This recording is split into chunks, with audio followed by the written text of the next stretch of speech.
are going to learn one of the most interesting and humorous poem. It is name of the twins. Twins म्हणजे जुळे, त्याला हिंदीमध्ये जुडवा असं म्हणतात. जुडवा म्हटल्या काय आठवते? पिक्चर आठवतो की नाही, जुडवा. किंवा बरेचसे फिल्म इंडस्ट्रीमध्ये आपण असे पिक्चर बघितलेले आहेत जुळ्यांचे. तेच द ट्विन्स या ठिकाणी आपल्याला कविता आज पाहायची आहे. ट्विन्स म्हणजे नेमकं काय? ब्रदर या sisters born of the same mother and at the same time, that is known as the twins. म्हणजे आईच्या पोटामधून एकाच वेळी दोन बहिणी किंवा दोन भाऊ किंवा बहीण किंवा भाऊ हे जन्माला येतात, त्यांना ट्विन्स असं म्हणतात, त्यांना जुळे असं म्हणतात. This poem, The Twins, is written by Henry Shamrock Leigh. Was a British writer and playwright. The poem, The Twins, is humorous. विनोदी कविता आहे. There are 4 stanzas and each stanza has 8 lines. There are total 32 lines in the poem. ही कविता Henry Shambrook Leigh यांनी लिहिलेली आहे. ते एक प्रसिद्ध लेखक व नाटककार होते. ही जी कविता आहे जुळे, ही विनोदी असून यामध्ये एकूण 4 कडवे आहेत आणि या प्रत्येक कडव्यात 8 ओळी आहेत. त्या कवितेत एकूण 32 ओळी आहेत. तर म्हणजेच विविध भाषेचे अलंकार जसे की उपमा असेल, अतिशयोक्ती, पर्सॉनिफिकेशन असेल, ॲलिट्रेशन असेल, या भाषिक अलंकारांचा प्रभावीपणे या कवितेत कवी वापर करतो. The poem the twins is about 2 brothers who are same to same in look. One is the speaker himself and another is John. The speaker narrated some of the comic incidents in their life. म्हणजे ही जी कविता आहे ही जुळ्या भावंडांची असून ती एकमेकाशी हुबेहूब दिसणाऱ्या भावांचा चेहरा असेल, शरीर यष्टी असेल, ॲपियरन्स असेल, ती हुबेहूब दिसतात. एक स्वतः कवितेचा कवी आहे तर दुसरा त्याचा भाऊ की ज्याचं नाव जॉन आहे. म्हणजे कवीने त्या दोघांच्या आयुष्यामधील काही गमतीदार किस्से आपल्याला या कवितेच्या माध्यमामधून सांगितलेले आहेत. So we shall start this poem. We shall see the first stanza of this poem. In form and feature, face and limb, I grew so like my brother that fox got taking me for him, and each for one another. It puzzled all our kith and kin. It reached a fearful pitch, for one of us was born a twin, yet not a soul knew which. The first line of this stanza: in form and feature, face and limb. Form and feature means structure and appearance. म्हणजे रचना, दिसायला सारखे असणे, स्वरूप सारखंच दोघांचं. Face and limb चेहरा, आणि limb means अवयव, की जे हात, पाय, कान, डोळे, नाक सर्व हे अवयव लिम्ब, त्याला लिम्ब असं म्हणतात. आय ग्रीव सो लाईक माय ब्रदर म्हणजे आमच्या दोघा भावांचे अवयव, चेहरा, दिसणं, संपूर्ण गोष्टी ह्या सारख्या होत्या आणि त्या सारख्या दृष्टीनंच आय ग्रीव सो लाईक माय ब्रदर, मी माझ्या भावासारखाच वाढत गेलो. मी अगदी माझ्या भावासारखा हुबेहूब सारखाच वाढलो, same to same. That folks got taking me for him. Folks means people, लोक. Got to taking me for him. Got taking म्हणजे फॉर मिस्टेकिंग, चुकीने, मी फॉर हिम. आणि लोक मात्र चुकीने मला त्याला मानत असत आणि त्याला मी मानत असत. And each for one another, म्हणजे एकमेकाबद्दल लोक हे गैरसमजुतीने, चुकीने एकमेकाला समजून घ्यायचे. म्हणजे जॉनला मला म्हणायचे आणि मला जॉन म्हणायचे, म्हणजे अशी लोक चूक करायचे. इट पझल ऑल आवर किथ अँड किन. Kith and kin here are meaning in relatives, नातेवाईक. It reach a fearful pitch. Pitch means here are limit, तीव्रता. आणि पझल मीन्स गोंधळून जाणे. इट पझल ऑल आवर किथ अँड किन. It reach a fearful pitch. म्हणजे या ठिकाणी जे आमचे नातेवाईक होते, ते नातेवाईकांचा मात्र हे संपूर्ण आमच्या दोघांच्या बाबतीत पूर्णपणे गोंधळ उडून जायचा. It reached a fearful pitch. आणि इट मीन्स पझल्ड, म्हणजे तो गोंधळ इतक्या टोकाला पोचला, इतका भयानक झाला की त्याची तीव्रता इतकी वाढली की तिथं भांडणं व्हायला लागली. नाही तोच आला होता, मी जॉनलाच बघितलं, तो दुसरा नातेवाईक जॉन नव्हता, नाही तो हा कवी होता. अशा पद्धतीचा it reached a fearful pitch. त्या ठिकाणी गोंधळ निर्माण एकदम एका अति तीव्रतेच्या टोकाला पोहोचला. For one of us was born a twin, yet not a soul knew which.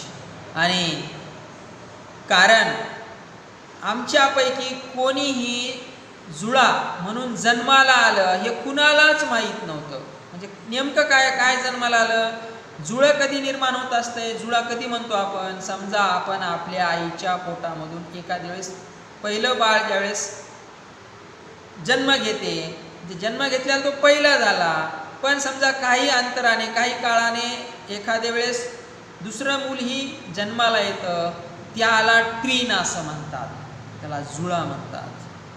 मग असं for one of us was born a twin, yet not अ साऊल न्यू विच. पण आमच्यापैकी पहिलं जन्माला कोण आलं, म्हणजे जुळं कोण आहे हे कोणालाच माहीत नव्हतं. So the two brothers looked same in structure and appearance. Their arms in structure and appearance. Their face, arms and legs also resembled with each other. The people often got confused on them. They called the speaker by the name of his brother, and his brother was called by the name of the speaker. And the relatives of the twins also got puzzled. They were so same that hardly anybody could recognize them. म्हणजे या पहिल्या कवितेमधून हे जे दोघे भावंडे आहेत त्यांचा रंग, रूप, स्वरूप, देखावा, दिसणं एकमेकाशी सारखं होतं. त्यांची चेहरापट्टी, हात, पाय एकमेकांशी जुळत होते. लोक नेहमी त्यांच्या सारखेपणाच्या बाबतीत गोंधळून जायचे आणि कवीला ते त्यांच्या भावाच्या नावाने हाक मारायचे, तर भावाला कवी म्हणून संबोधायचे. त्या जुळ्यांचे नातेवाईकही त्यांच्या सारखेपणामुळे इतके अचंबित झाले, गोंधळून गेले. त्यांच्या दोघांच्या सारख्या स्वरूपामुळे ते एकमेकाशी इतके एकरूप होते की क्वचितच एखादा त्या दोघांना स्पष्टपणे ओळखत असे. तर अशा पद्धतीने पहिल्या स्टँजाचा अर्थ आपण पाहिलेला आहे. We shall see the second stanza of this poem. One day, to make the matter worse, before our names were fixed, as we were being washed by nurse, we got completely mixed. And thus, you see, by fate's decree, or rather nurse whim, my brother John got christened me, and I got christened him. One day, to make the matter worse, एक दिवस असा आला to make matter वर्स, एक खूप वाईट गोष्ट घडली. वर्स, बॅड, वर्स, वर्स्ट. वर्स म्हणजे एक वाईट गोष्ट घडली, घटना घडली की before our names were fixed, म्हणजे आमचं नाव ठेवण्यापूर्वी, निश्चित करण्यापूर्वीच, as we were being washed by nurse, आम्हाला नर्सकडून आंघोळ घातली गेली.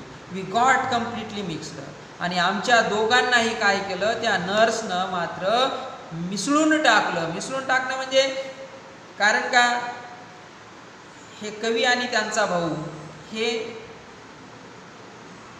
विदेशामधले आहेत. म्हणजे त्या ठिकाणी बाळाचा जन्म हा दवाखान्यात हॉस्पिटलमध्ये झाला. म्हणजे त्या ठिकाणी त्या नर्सने यांना गोंधळ केलं की जॉनच्या ठिकाणी कवीला ठेवलं आणि कवीच्या ठिकाणी जॉनला ठेवलं. आणि म्हणून कवी म्हणतोय की वी गॉट कम्प्लिटली मिक्स्ड. या ठिकाणी आम्हा दोघांनाही त्या नर्सने मिसळून टाकलं. अँड दस, आणि अशा प्रकारे यू सी, हे बघा, बाय फेट्स डिक्री. डिक्री म्हणजे, डिक्री मीन्स या ठिकाणी आदेश किंवा हुकूम, फेट म्हणजे नशीब. हे बघा की दुर्दैवानं किंवा नशिबाचा आदेश म्हणावा, किंवा ऑर रॅदर नर्स फिम. फिम, फिम म्हणजे एक मन, लहर. त्या नर्सची लहर म्हणा, किंवा काहीसा ऐवजी असा नर्सची लहरच म्हणा की माय ब्रदर जॉन गॉट ख्रिश्चन मी. ख्रिश्चन मीन्स या ठिकाणी नाव ठेवण्याची जी आपल्याकडे हे असते ना, त्याला बारसं म्हणतो आपण. Christen means name given to a baby at the naming ceremony. नाव ठेवण्याचा जो कार्यक्रम त्याला आपण बारसे म्हणतो. आणि त्या कार्यक्रमामध्ये मात्र my brother John got christened me and I got christened him. म्हणजे माझं नाव हे माझ्या भावाला मिळालं आणि त्याचं नाव हे मला मिळालं. आय गॉट ख्रिश्चन हिम म्हणजे आमचं नामकरण, म्हणजे जॉनचं नाव मला मिळालं आणि माझं नाव जॉनला मिळालं. म्हणजे when they were born, their names were not decided. The nurse in the hospital washed them. They were completely mixed. The speaker was replaced by his brother and his brother instead of the speaker. The speaker thought that it was either the decision of fate or nurse him a careless nature.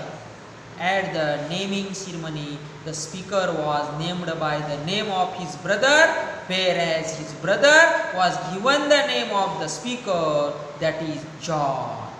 अशा पद्धतीनं कवीच्या भावाचं John हे नाव त्या नर्सच्या चुकमुळे म्हणा किंवा नशिबाच्या आदेशापुढे म्हणा की त्याचं नाव मला मिळालं, असं कवी या कडव्यामधून सांगतो. Next we shall learn third stanza. This fatal likeness even dogged my footsteps when at school and I was always getting flogged for John turn out a fool. I put this question fruitlessly to everyone I knew. What would you do if you were me to prove that you were you? First line of this stanza. This fatal likeness even dogged. Fatal means वाईट परिस्थिती, आपत्ती. And डॉग्ड means म्हणजे follow, म्हणजे ते पाठलाग न सोडणे.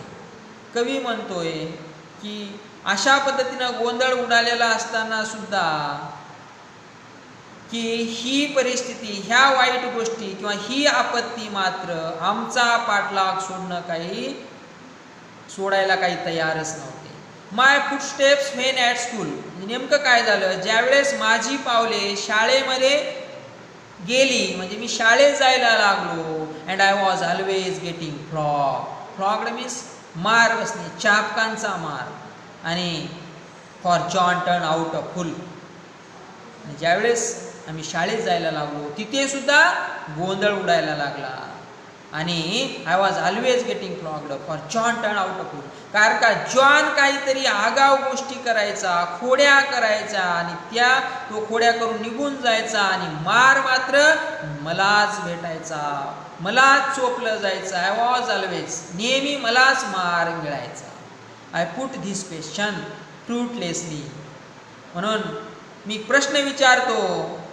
I put this question म्हणजे मी प्रश्न इथे ठेवतो, याचा अर्थ मी प्रश्न विचारतो की फ्रुटलेसली म्हणजे एक निरर्थक प्रश्न आहे की टू एव्हरीवन आय नो, प्रत्येकाला मी प्रश्न विचारतो की आय नो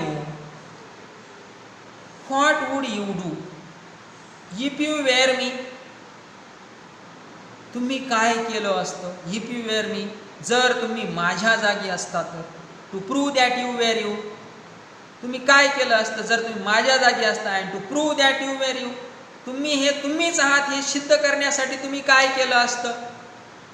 म्हणजे तुम्ही जर माझ्या जागी असता तर तुम्ही काय केलं असतं, असा जर गोंधळ तुमच्या जीवनात निर्माण झाला असता.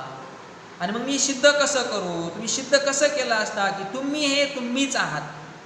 समजा एखाद्या वेळेस जर एखाद्याची ओळख पटत नसेल तर आपण सिद्ध करतो ना, मी ह्या असा असा आहे, माझं नाव हे आहे, मी इथे राहतो, मी डॅडॅस यांचा मुलगा आहे की नाही.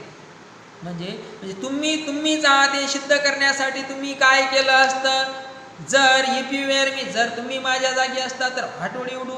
म्हणजे कवी या ठिकाणी खूप या गोष्टीमुळे त्रस्त झालेला आहे आणि त्या त्रस्त होऊन मात्र या ठिकाणी असा प्रश्न आम्हाला हा कवी प्रश्न करत आहे. In this third stanza the summary, their likeness or similarly went on since their birth. They were admitted in a school.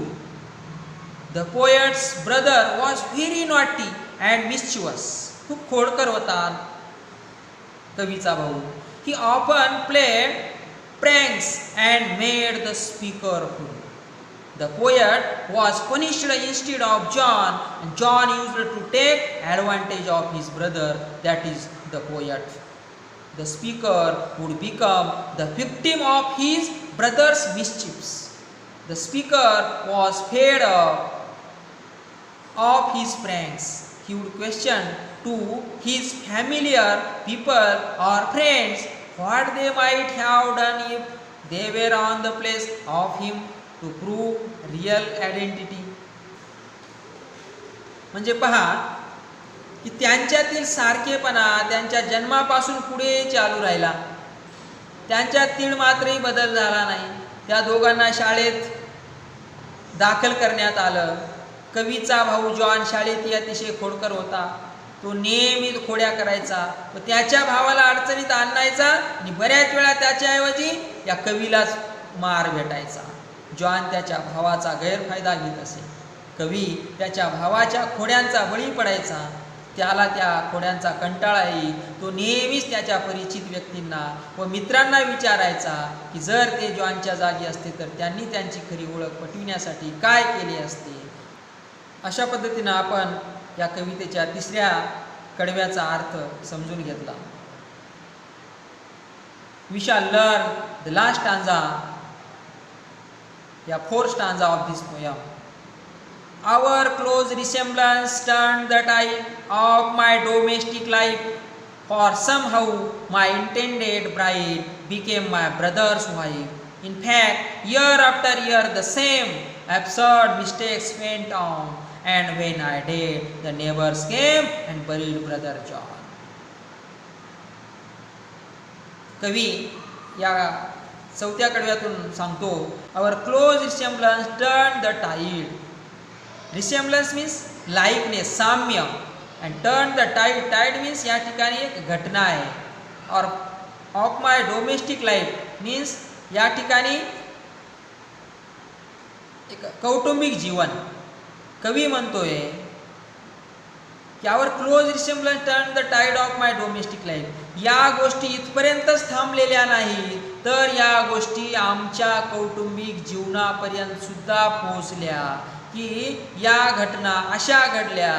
Close रिसेम्बलन्स आमच्या या साम्यामुळे आमच्या कौटुंबिक जीवनात सुद्धा खूप गोंधळ उडाला. कसा तर फॉर सम हाऊ, कसं तरी माय इंटेंडेड ब्राईड, माझं लग्न जमलं आणि माझी जी होणारी इंटेंडेड ब्राईड, ब्राईड मीन्स वधू, नवरी, बायको, माझी जी होणारी पत्नी आहे, वधू आहे, बिकेम माय ब्रदर्स वाईफ, ती मात्र माझ्या भावाची ब्राईड, वधू बनली, माझ्या भावाची बायको झाली. म्हणजे पहा कवीचा जीवनात किती मोठा गोंधळ आहे. कसं तरी कवी म्हणतोय माझं लग्न जमलं, लग्न जमल्यानंतर ती होणारी वधू माझी होण्याऐवजी माझ्या भावाची झाली. In fact year after year the same absurd mistakes went on. आणि खरोखरच काय सांगावं तुम्हाला, year after year the same, वर्षानुवर्ष same to same absurd mistakes went on. Absurd mistakes, मूर्खासारख्या या चुका आमच्या जीवनामध्ये घडत गेल्या. अँड व्हेन आय डेड, जेव्हा मी मेलो, जेव्हा मी मृत्यू पावलो, the neighbours came and buried brother John. आणि शेजारी आले, नातेवाईक आले आणि त्यांनी बरीड म्हणजे पुरले, दफन केले ब्रदर जॉन. आणि माझ्या भावाला म्हणजे जॉनलाच ते लोक दफन करून गेले, पुरून गेले. Their sameness reached in their domestic and personal life too. The poet wanted to marry with his intended wife, but his brother John succeeded to get married with that ladyship. In fact, John would play a couple of pranks. Such pranks went on and on. One day, when the poet died, the people came to the burial. That time, they buried John, considering the speaker. तर या शेवटच्या कडव्यामध्ये त्यांच्यात असलेल्या सारखेपणामुळे त्यांच्या वैयक्तिक व कौटुंबिक जीवनामध्ये सुद्धा ह्या गोष्टी पोचल्या गेल्या. आणि या कवीच्या नियोजित होणाऱ्या पत्नीशी, वधूशी जॉनने लग्न केले. खरे पाहता अशा असमंजस चुका बऱ्याच वर्ष चालत राहिल्या. आणि एके दिवशी जेव्हा कवी निधन पावला, तेव्हा मात्र लोकांनी त्याच्याऐवजी त्याच्या भावालाच जमिनीत पुरले व अंत्यविधी पार पाडला. So the Henry Shambrook Leigh tells us the various puzzleness in their life, in his life. The poem is full of humorous events. ही कविता पूर्णपणे एक विनोदी घटनांनी भरलेली आहे. या विनोदी घटना कवी या कवितेच्या माध्यमामधून आपल्यापर्यंत पोहोचवतो. म्हणूनच या कवितेला हेनरी शॅमब्रूक लेई यांनी नाव दिलेलं आहे, द ट्विन्स. अशा पद्धतीनं आज आपण या कवितेचा अभ्यास केलेला आहे.